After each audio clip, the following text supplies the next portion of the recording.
राधा राधा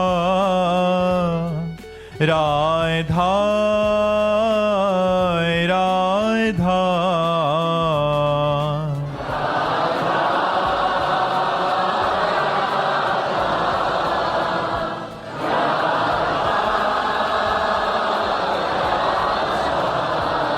हाय राधा राधा राधा राधा राधा राधा राधा राधा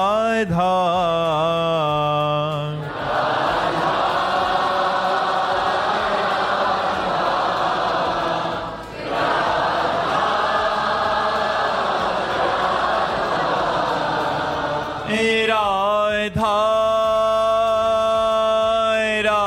राधा राधा राधा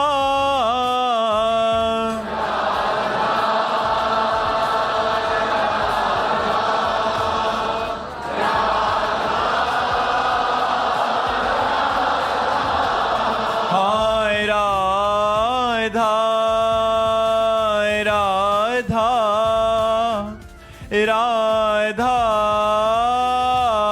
राधा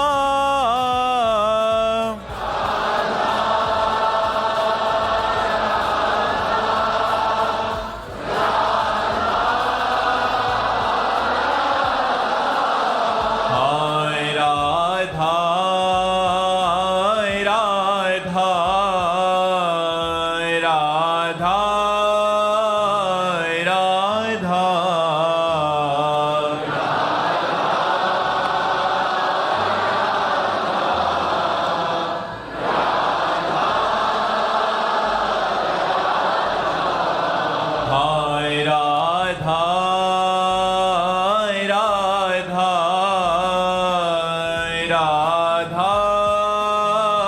राधा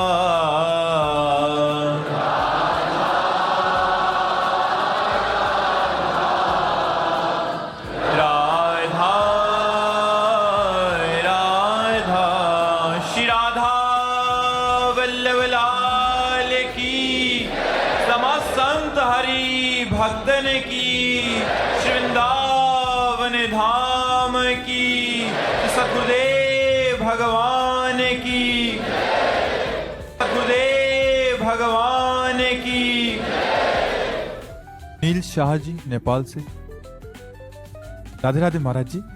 महाराज जी, मेरी माँ को भूतों ने परेशान कर रखा है। मैं उन भूतों पर शासन करना चाहता हूँ, इसलिए मुझे शैतानों का राजा बना दिया जाए। भूतों का राजा? वो तो भूतेश्वर भगवान शंकर है। भूतेश्वर भगवान शंकर, भूतों के ईश्वर, भूतों पर शासन करने वाले भगवान शंकर है।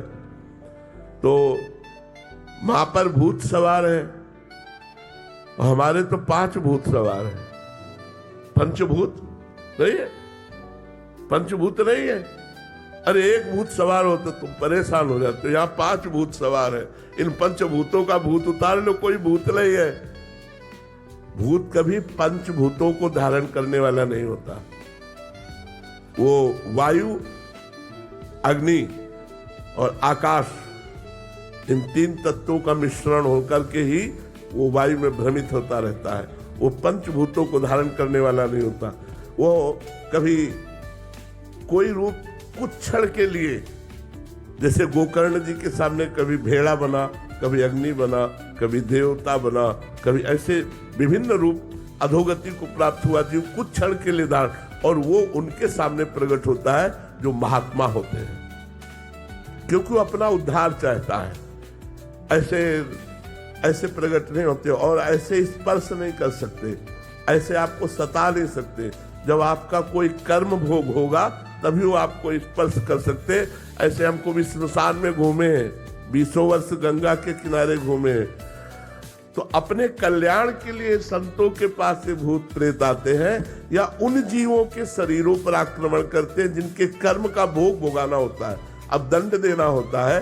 तो हमें लगता है भगवान नाम जप से बढ़कर कोई सिद्धि नहीं है। आज तक सैकड़ों मुलाकातें हुई हमारी, सैकड़ों मुलाकातें, लेकिन कभी भी कहीं भी एक बाल भी ऐसा। भाई जी महाराज समुद्र के किनारे भजन कर रहे थे तो एक पारसी वेशभूषा में एक आदमी खड़ा, तो उनका बैठ जाओ साहब, क्यों खड़े हो? तो उनका डरना मत। तो उनका डरूंगा क्यों? बोले मैं मनुष्य नहीं हूं। तब उन्हें डर लगा, भाई जी को डर लगा, मनुष्य नहीं तो तू कौन है? बोले मैं भूत हूं। तो उनका क्यों आए हो?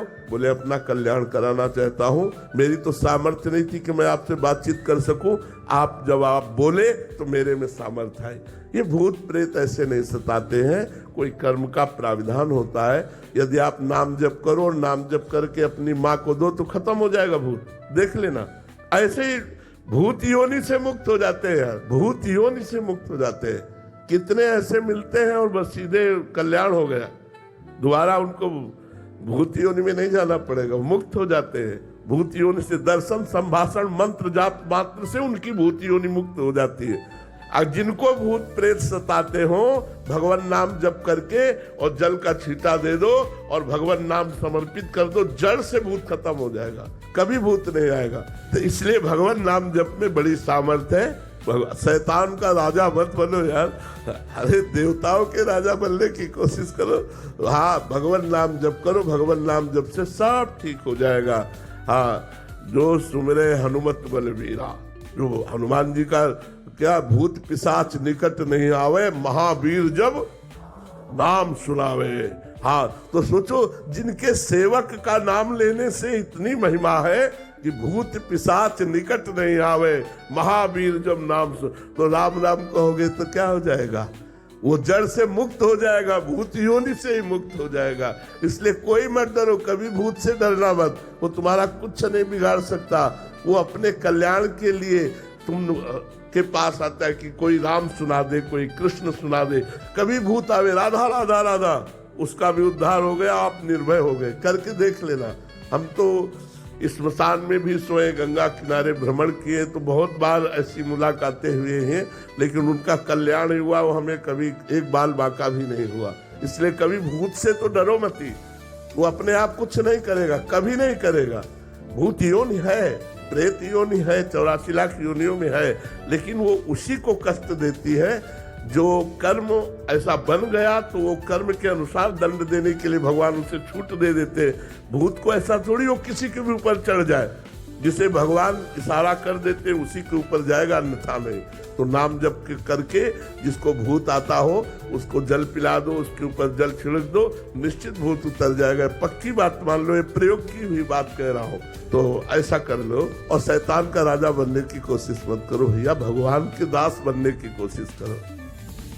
राजन गुप्ता जी मुंबई से, राधे राधे महाराज जी, आपके चरणों में कोटि कोटि दंडवत प्रणाम।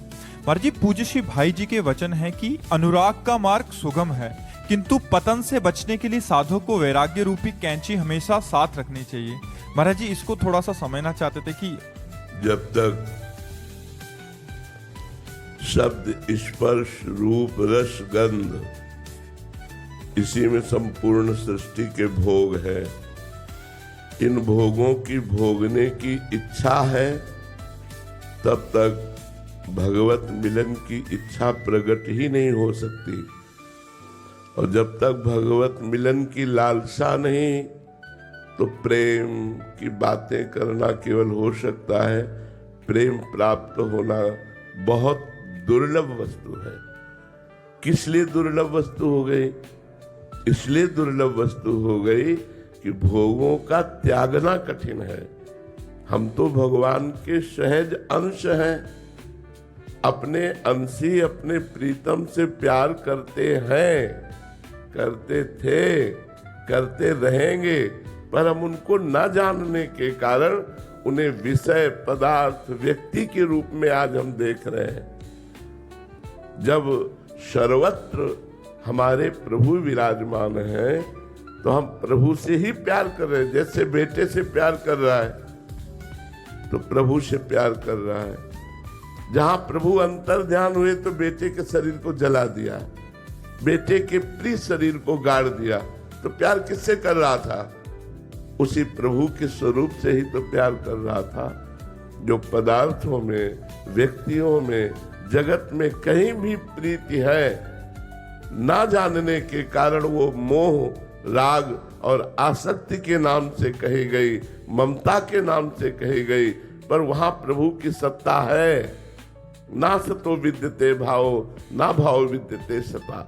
सत का कभी अभाव नहीं है और असत की सत्ता नहीं है, पर माने हुए तुम्हारे राग को जब तक विवेक के द्वारा त्याग नहीं किया जाएगा तब तक अनुराग नहीं प्रकट हो सकता।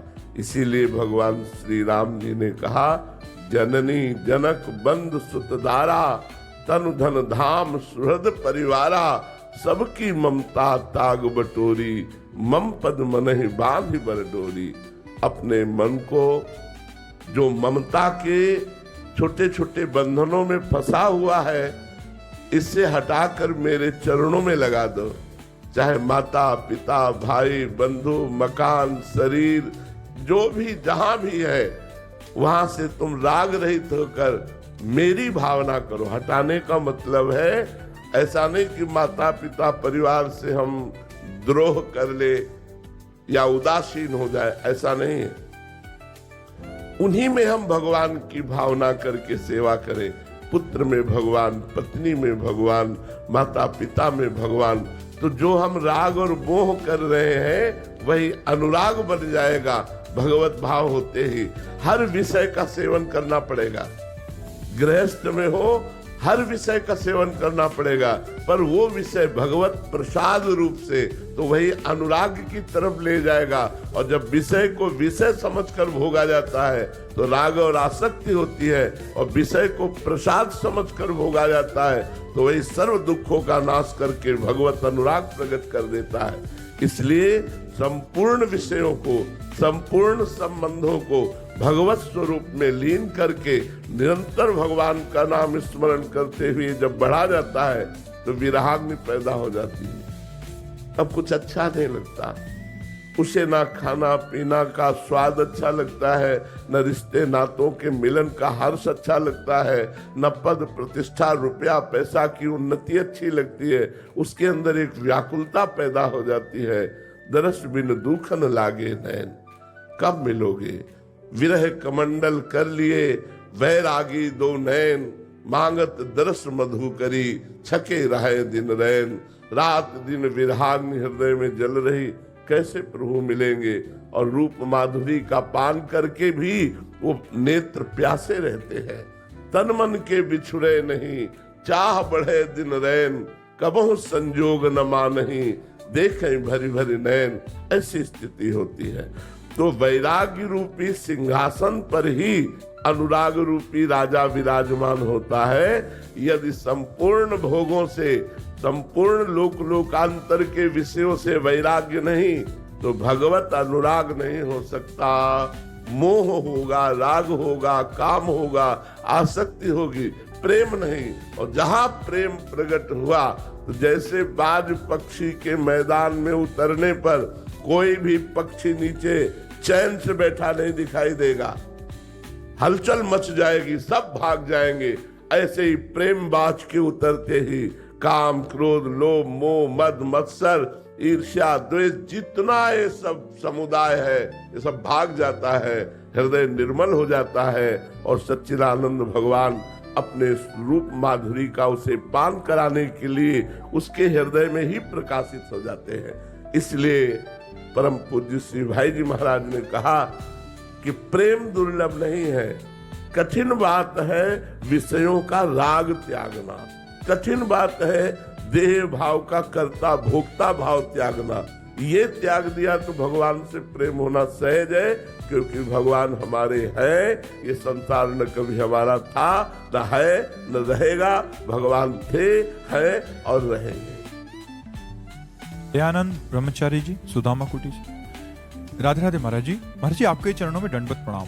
महाराज जी विगत कुछ समय से भजन कम हो रहा है और भाव भी नहीं बन पा रहा। महाराज जी हमसे कोई अपराध की ही संभावना है, क्योंकि भोजन में तो एक दिन का विक्षेप हो सकता है, 2-4 घंटे का विक्षेप हो सकता है, कुसंग में थोड़ा समय विक्षेप हो सकता है, लेकिन कई दिनों से भजन में व्यवधान पड़ रहा है। इसका सीधा संबंध अपराध से ही है। और अपराध कोई संतजन बड़ा अपराध नहीं करते, बस सबसे बड़ा अपराध हो जाता है।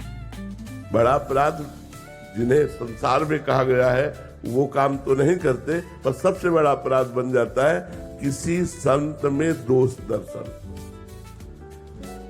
दोष दर्शन करना, दोष श्रवण करना, दोष कथन करना, ये सबसे बड़ा अपराध है।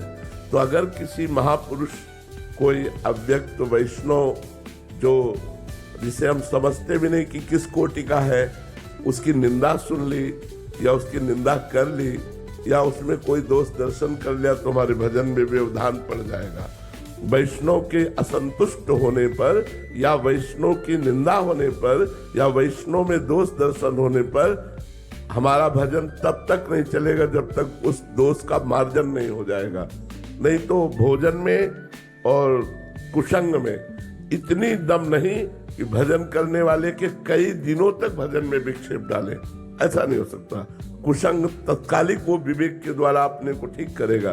भोजन माना एक दिन विक्षेप हो जाएगा, लेकिन कई दिन विक्षेप पड़ना ये अपराध के अंतर्गत बात है। कोई न कोई वैष्णव अपराध बना है। अगर आपकी समझ में अभी नहीं आ रहा है तो आप एकांत में बैठकर भगवान को साक्षी करके प्रार्थना कीजिए कि हे संसार के व्यक्त अव्यक्त समस्त महापुरुषों, यदि जान अनजान में हमसे कोई अपराध बना हो तो क्षमा करो।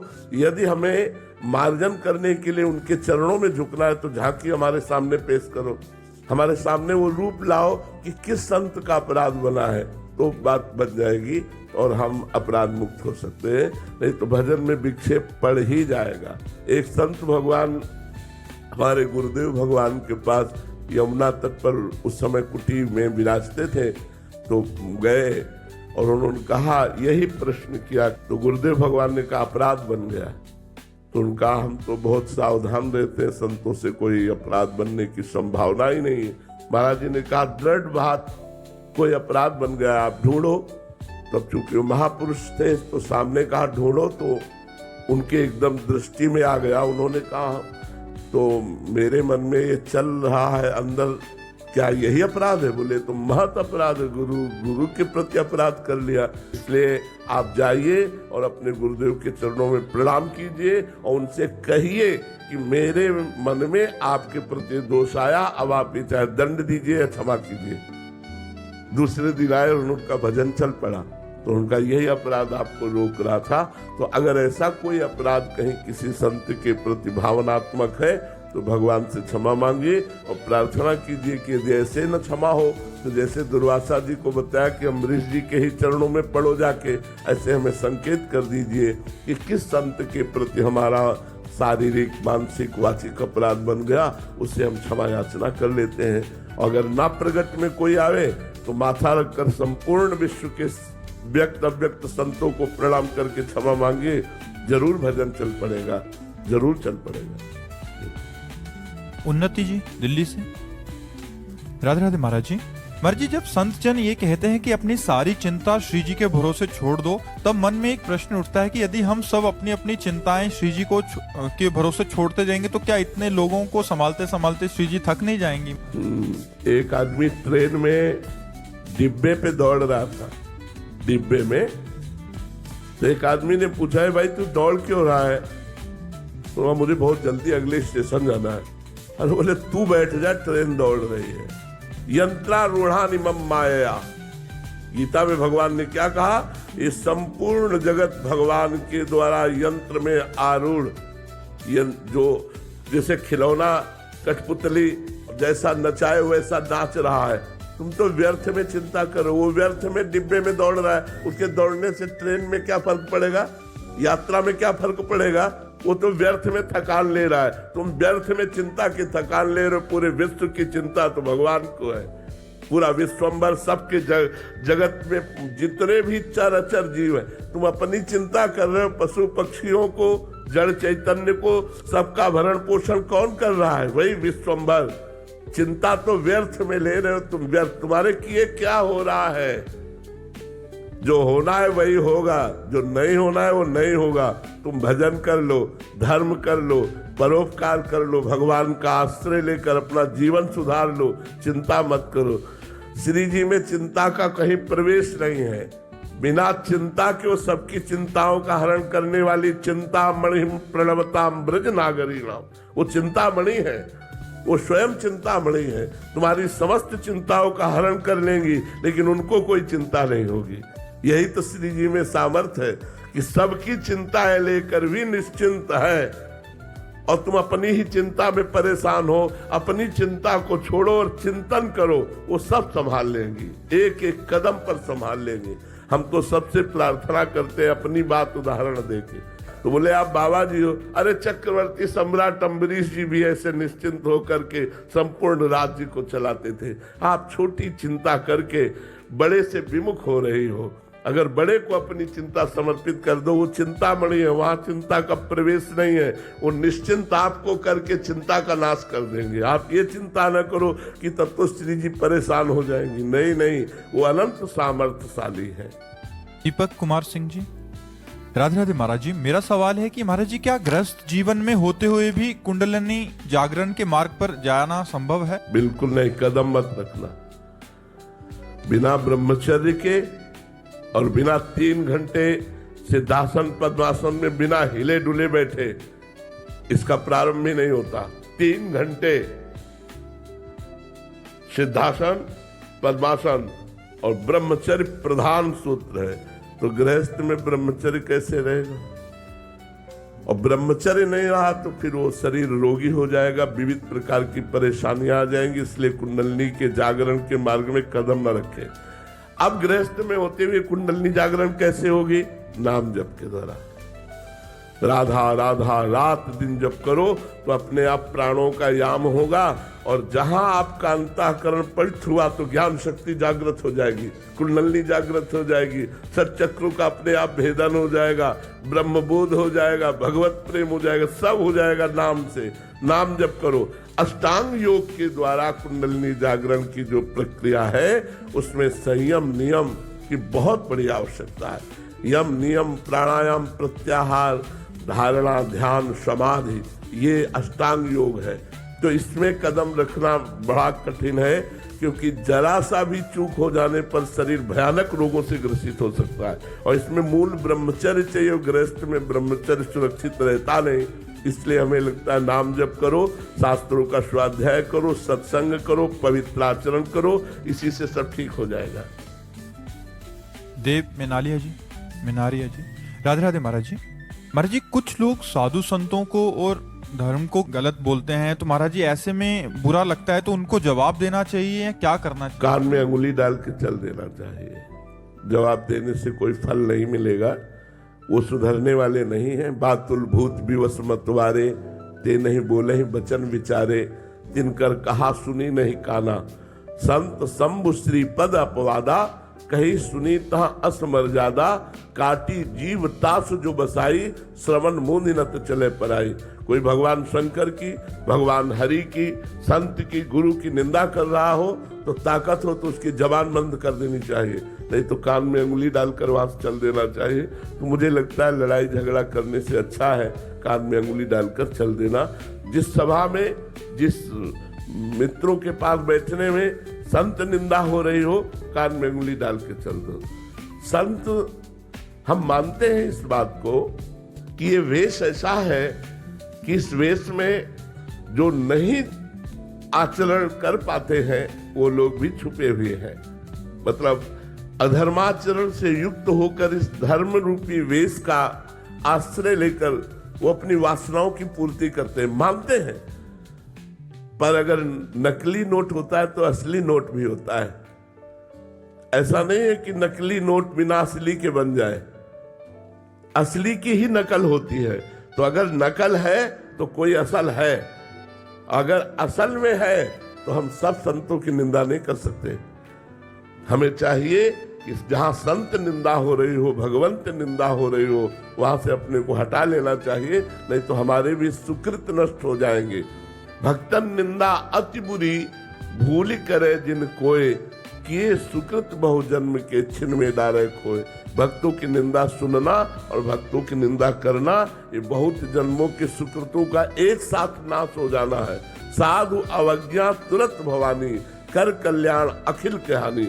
अखिल कल्याण करने वाले पुण्य पुंजों का नाश तत्काल हो जाता है जब कोई संत निंदा करता है, वैष्णव अपराध कर। और किसी पाप में इतनी दम नहीं, और कोई पाप बन जाएगा उसका प्रायश्चित है नाम संकीर्तन, नाम जप। लेकिन संत अपराध बन जाए तो नाम जप होगा ही नहीं, नाम कीर्तन होगा ही नहीं, और नाम कीर्तन से नहीं होने वाला जब तक उस संत के प्रति हम क्षमा याचना न कर लेंगे।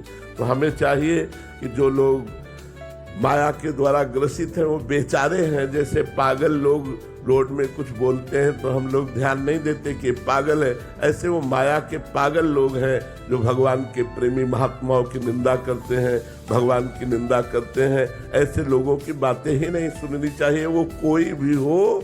तजिए ताहि कोटि बैरी सम यद्यपि परम स्नेही, जाके प्रिय न राम भय देही।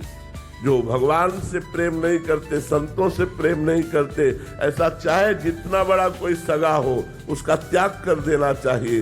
तजो पिता प्रहलाद, विभीषण बंधु, भरत महतारी, गुरु बलि तजो कंत ब्रज बनितन, भे मुद मंगलकारी। प्रहलाद जी ने हिरण्यकश्यप का त्याग कर दिया, तजो पिता प्रहलाद। विभीषण जी ने रावण का त्याग कर दिया, भाई है, बंधु, इतना प्रिय है लगता है, लेकिन विरोध में खड़े होकर के छाती पे गदा मारी कि राम विरोधी तू है। भरत जी ने जीवन में कभी अपनी माँ को माँ नहीं कहा, क्योंकि भगवान श्री राम को 14 वर्ष वनवास देने के कारण उन्होंने अपनी माँ का त्याग कर दिया। भगवान वामन को भूमि दान के समय रोका गुरुदेव शुक्राचार्य जी ने, तो आज्ञा का उल्लंघन करके, गुरु आज्ञा का उल्लंघन, गुरु को त्याग करके उन्होंने भगवान को संकल्प किया 3 पग भूमि दान का। गुरु बलि तजो कंत ब्रज बनितन। ब्रजवासिनी गोपियों ने अपने पतियों का त्याग करके परम पति भगवान श्री कृष्ण का भजन किया।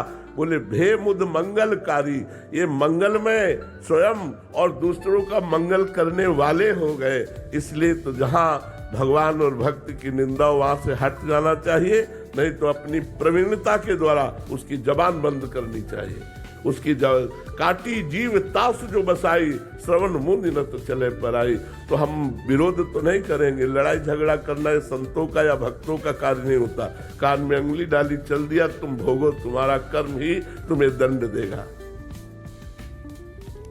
राधे राधे महाराज जी। महाराज जी, संसार में हम अक्सर देखते हैं कि जो लोग छल कपट या असत्य के मार्ग पर चलते हैं वे बाहरी रूप से अधिक सुखी, सफल और सम्मानित दिखाई देते हैं, और वही जहां जो मनुष्य सत्य, निष्ठा और धर्म के पथ पर चलता है उसे अधिक संघर्ष, जिसको मृत्यु दंड दिया जाता है उसकी आखिरी इच्छा पूर्ति की जाती है, नहीं की जाती ना।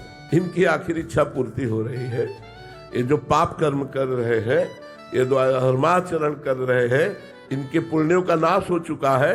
कुछ पुण्य बचे हैं, वही आखिरी इच्छा पूर्ति हो जा रही। इसके बाद सर्वनाश हो जाएगा, विनाश हो जाएगा। यहाँ न को कुल रोवन निहारा, राम विमुख असहाल तुम्हारा। मंदोदरी जी रावण को देख करके जब बिखरी खोपड़ियां और भुजाएं पड़ी हैं तो सोच रही है वही रावण है। जब चलता था तो पृथ्वी कांपती थी, चलत दशानन डोलत अवनी। भुजाओं को ठोक देता था तो लोक के लोक खाली हो जाते थे। आज वही रावण बंदरों के पैरों की ठोकर में उसकी खोपड़ियां फुटबॉल की तरह दौड़ रही मैदान में। तो कहा राम विमुख असहाल तुम्हारा, रहा न को कुल रोवनिहारा। तुम्हारी आखिरी इच्छा पूर्ति की जा रही है। जैसे मृत्यु का दंड देने वाले पूछा जाता तुम्हारी आखिरी इच्छा क्या है, बोले हमको ये खवा दो, ये दिखा दो। हाँ, तो वो खवाया जा रहा है तो देखकर कुछ ये मत मानो कि सुखी है। अब वो गड़ासे के नीचे जाने वाला है, अब उसका नाश होने वाला है। दीपक की तरह जलो, धर्म पूर्वक चलो तो कुल परंपरा अगर चलोगे, हाइलोजन की तरह जलोगे फ्यूज हो जाओगे। अधर्माचरण करने वाला हाइलोजन की तरह प्रकाशित होता फ्यूज हो जाता है, क्योंकि उसके सुकृत नष्ट हो जाते हैं। इसलिए ये देखो मत कि वो पापाचरण करते हुए उन्नति को प्राप्त हो रहा है। ये समझ लो उन्नति को नहीं, वो नाश को प्राप्त हो रहा है। धर्माचरण करते हुए वो दुख को प्राप्त हो रहा है, वो दुख को नहीं, उसके पाप नष्ट हो रहे हो, आगे चलकर बहुत सुख को प्राप्त होगा। जैसे दुर्योधन बड़ा फूला हस्तिनापुर के सिंहासन के लोभ में, क्योंकि पिता बैठे हुए थे, मनमानी दुर्व्यवहार किया पांडवों के साथ। परिणाम क्या हुआ? हस्तिनापुर के चक्रवर्ती सम्राट पर महाराज युधिष्ठिर बैठे और एक भी भाई जीवित नहीं बचा, सब मारे गए। अधर्माचरण करने वाला परिणाम में नाश को प्राप्त होता है, और धर्माचरण करने वाला भले दुख भोगे, परिणाम में विजय को प्राप्त होता है, सुख को प्राप्त होता है। ये बात बैठा लेनी चाहिए। अधर्माचरणियों की उन्नति देख करके अधर्माचरण नहीं करना चाहिए कि ये बड़े सुखी नहीं है, बड़े अशांत, चिंता, भय और शोक से ग्रसित है, और परिणाम में उनका पतन होगा, उनमें विपत्ति और दुख का ऐसा तांडव मचेगा कि वो नष्ट हो जाएंगे। महाराज जी, आप तो सबके हृदय की अंतःकरण की स्थिति को जानते हैं। महाराज जी, ऐसे जनों की अंतःकरण की स्थिति बड़ी भयावह, बड़ी गंदी होती है, बड़ी गंदी होती है। बाहर से नकाबपोश की तरह मुस्कुराते दिखाई देते हैं, हंसते दिखाई देते हैं, अंदर जलते हैं। क्योंकि जब तक चित्त धर्म से नहीं चलेगा, तब तक शांति, निर्भयता, सुख, विश्राम ये प्राप्त नहीं हो सकता, कदापि प्राप्त नहीं हो सकता। जीवन भर जलते रहते हो, मरने के बाद नरक में जलाए जाते हैं, नरक में दुख भोगना पड़ता है। इसलिए पाप से डरो, अधर्माचरण से डरो, यही दुख भोगना पड़ता है। नरक की तो बात जाने दो, अवश्य में भोक्तव्यम कृतम कर्म शुभाशुभम, जो शुभ और अशुभ कर्म किए जाते हैं उनका भोग भोगा जाता है। इसलिए पापाचरण से डरो, पापाचरण मत करो। देखो, बचपन से भजन मार्ग में लगा हूं, किसी जन्म का पाप कर्म हमारे ऊपर लागू हुआ तो दोनों किडनी फेल हो गई। कर्म, भीष्म जी इतने बड़े महाभागवत बाल ब्रह्मचारी धर्मात्मा, 6 महीने बाणों की सैया पर। कर्म अवश्य में भोक्तव्यम, भोगना पड़ेगा। फिर जो पाप कर्म कर रहे हैं उनकी तो बात जाने दो। महाराज जी, परिवार पे भी इसका असर पड़ता है? हाँ, क्यों नहीं, संबंध का तो होता ही है। अगर तुम कोई क्राइम करो तो तुम्हारे पूरे परिवार को प्रताड़ित किया जाएगा। कहाँ है बताओ? यहाँ तक कि रिश्ते नातेदारों के घर भी छापा पड़ेगा, रिश्ते नातेदारों को भी प्रताड़ित किया जाएगा। संबंध का तो दंड मिलता ही है, या संबंध का पुरस्कार मिलता है। अच्छा कार्य करने वाला राजकीय कर्मचारी तो माता पिता रेल में फ्री, संबंध का ही तो उसको सुविधा मिल रही है, संबंध से ही उसे दुख और दुविधा मिलती है। तो पिता अधर्म आचरण कर रहा है तो बच्चे भी उसका भोगेंगे? बिल्कुल, बच्चा करेगा तो बाप को भी भोगना पड़ेगा, बाप की भी निंदा होगी, उसको भी गालियां मिलेगी, समाज में उसको सर नीचा करना पड़ेगा। चाहे पिता का संबंध गलत हो या पुत्र का संबंध गलत हो, दोनों को भोगना पड़ेगा। अधर्म आचरण से आया हुआ धन भी प्रभावित, पूरे परिवार को शोकित करेगा, पूरे परिवार को शोकित करेगा। और दिखता है तो एक गाड़ी बंगला सब बन गया। ये सब बाहरी है, बाहरी है। ये कुछ दिन के बाद बाहरी भी नहीं रहेगा और आंतरिक भी नहीं रहेगा। आंतरिक तो जलते ही रहते हैं, बाहरी है ये कुछ दिन के लिए है।